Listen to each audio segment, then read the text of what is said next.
make this like story time. I will read it aloud and you can follow along in the handout or on the whiteboard. As we approach an answer in the reading, you'll hear this noise. That way, you'll know when to complete each question. Here, let's try. What is the nature of science? Science is a particular way of understanding the natural world. It extends the intrinsic curiosity with which we are born. It allows us to connect the past with the present and explain why things work as they do. Science is based on the premise that our senses and extensions of those senses through the use of instruments can give us accurate information about the universe. Science follows very specific rules, and its results are always subject to testing and, if necessary, revision. Even with such constants, science does not exclude and often benefits from creativity and imagination. Science asks 3 basic questions. What's there? How does it work? And how did it come to be this way? The purpose of science is to learn about our universe. The joy of science stems from the freedom to explore and wonder. However, in order to maximize the probability that in the end we'll get things right, science follows sensible guidelines. It must rely on evidence, creative flexibility, and it reflects the culture of our times. Science seeks to explain the natural world, and its explanations are tested using evidence from the natural world. For instance, because birds and lizards are known to exist in nature, they fall within the scope of science. The basis of any scientific understanding is information taken from the observations of nature. Science assumes that we can learn about the natural world by gathering evidence through our senses and extensions of our senses. A flower or a rock can be directly observed with no special aids, but using technology, we can expand the realm of human senses to observe invisible things like electricity, magnetic fields, bacteria, and faraway galaxies. Dreams, apparitions, and visions, on the other hand, may seem real, but they do not arise from our senses and are not extensions of our senses. The ultimate test of any conceptual understanding exists only in real materials and observations. Evidence is the basic stuff of science. Without it, there's only speculation or faith, which is fine in some circumstances, but not in science. Science is a process. Scientific ideas are developed through reasoning. Inferences are logical conclusions based on observable facts or experiences. Much of what we know from scientific study is based on inferences from data, whether the object of study is a star or an atom. No person has ever been inside of an atom, yet we know by inference what is there. The history of life on Earth has likewise been inferred through multiple lines of evidence. Scientific claims are based on testing explanations against observations of the natural world and rejecting the ones that fail the test.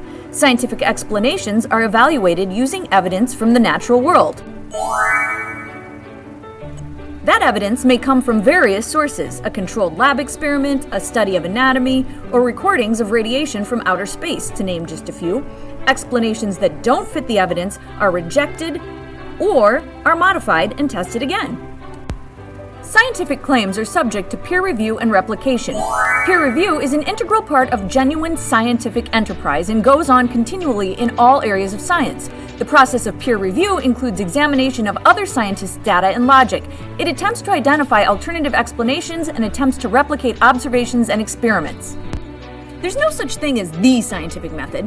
You may get the impression that science is nothing more than question, hypothesis, procedure, data, conclusions, but that is seldom the way that scientists actually do their work. Most scientific thinking involves continuous observations, questions, hypotheses, and more observations. It seldom concludes and never proves. Theories are overarching explanations that attempt to make sense of some aspect of nature, are based on evidence, allow scientists to make valid predictions, and have been tested many ways. Theories are supported, modified, or replaced as new evidence appears. Theories give scientists frameworks within which to work.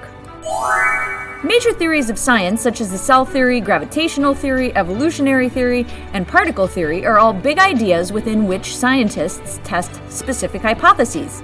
The scientific definition of theory should not be confused with the way that the term is commonly used to mean a hunch or a guess. In science, a theory means much more and is far more well-founded. The theory of evolution is an evidence-based, internally consistent, well-tested explanation of how the history of life has proceeded on Earth. It is not a hunch.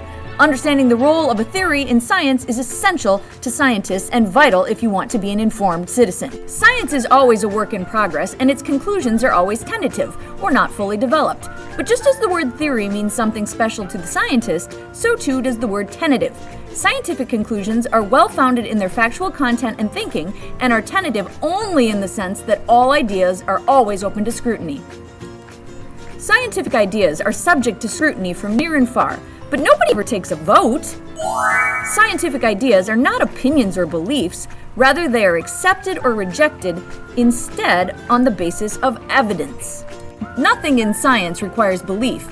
To ask someone to accept ideas purely on faith, even when these ideas are expressed by experts, is unscientific.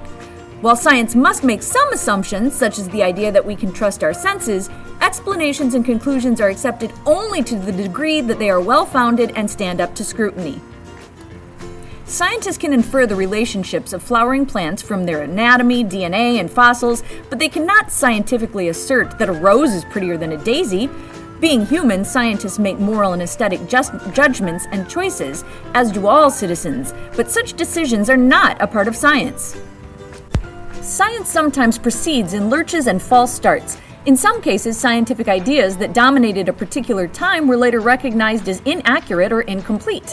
Before Galileo challenged the system, geocentrism was the rule. Eventually, people came to accept that the Earth is not the center of the universe. Sometimes people make mistakes. Occasionally, scientists are swept up in a current of ideas that leads them astray. But errors, misconceptions, and misdirections are corrected by the scientific community itself. Sometimes, corrections take years, decades, or even centuries. Improved understanding may result from new technology or changing perspectives, but sooner or later, a closer approximation of the truth appears. The fact that old hypotheses fail and new ones take their place does not mean that science is invalid as a way of gathering knowledge. Unfortunately, human bias is sometimes present among scientists. Sometimes scientists get so attached to what they think will happen that they refuse to consider anything else. Other times, prejudices and culture can influence them to perhaps see or create data that just isn't there. Well, that's it for part 1 of What is the Nature of Science? I hope you guys enjoyed my help. Got a blast!